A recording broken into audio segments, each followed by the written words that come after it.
देख सकते हो कि ये पानी अभी अभी आया है। एक तरफ से ये छोड़ा गया पानी अभी अभी आया है। जब पहले हम जहाँ से गुजरे थे तो जहाँ पानी नहीं था, जहाँ बिल्कुल बहुत कम पानी था, थोड़ा थोड़ा पानी था।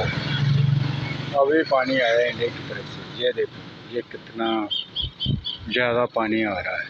ये देखो इंडिया में काफ़ी बारिशें हो रही हैं, जिसकी वजह से ये पानी आ रहा है। देखो ये ज़फ़रवाल वाला जो डैम है ना, पुल है, ये उससे इसी का है।